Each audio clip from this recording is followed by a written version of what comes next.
विरोधी दल नेता ओडिशा विधानसभा किसी मंतव्य देइछंती। मु एबे नवीन बाबू को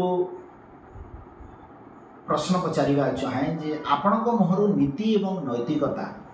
शोभा पाउ नाही एवं आपणकर एभलिया मंतव्य दुर्भाग्यजनक। आपणकर शासन समय रे जेतेबेले मुख्यमंत्री थिले 2019 रु 2024 रे मु मध्य विधानसभा विरोधी दल भारतीय जनता दल सदस्य थिले एवं सेतेबेले अनेक घटना घटुतला, किंतु आपण नीरव एवं राज्यवासी जेतेबेले आपण स्पष्टीकरण चाहूतिले सेतेबेले आपण नीरव एवं स्पष्टीकरण कि उत्तरदायित्वर कथा कहू नथिले। आर उत्तर देबे कि ममता मेहर हत्याकांड हो, चिटफंड घटना कथा हो, महंगा डबल मर्डर कथा हो कि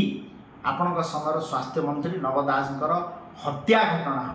से समय आपणकर नीति नैतिकता एवं विधानसभा भितरे आचरण कुआडे जाइथिला आर उत्तर देबे कि?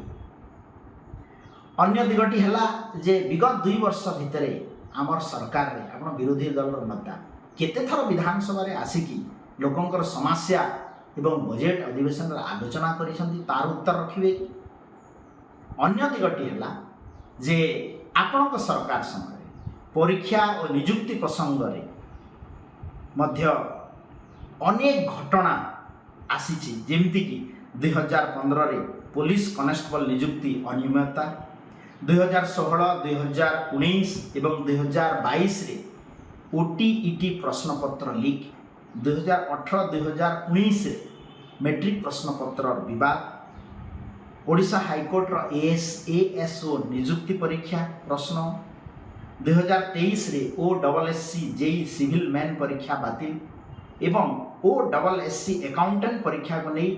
परीक्षार्थी विक्षोभ, ये समस्त समय छात्र छात्री माने राजरास्ता को ओह्लाई थिले। आपनकर नीति नैतिकता से कुआड़े जाऊ गला, किंतु आम सरकार लोकंकर सरकार केंद्र में यशस्वी प्रधानमंत्री नरेंद्र मोदी जी नेतृत्व में पार्लियामेंट रे public examination prevention of unfair means act 2024 प्रणयन करी प्रश्नपत्र लीक और परीक्षा ठकई विरुद्ध रे कठोर आईनगत पदक्षेप ग्रहण करा जायछि।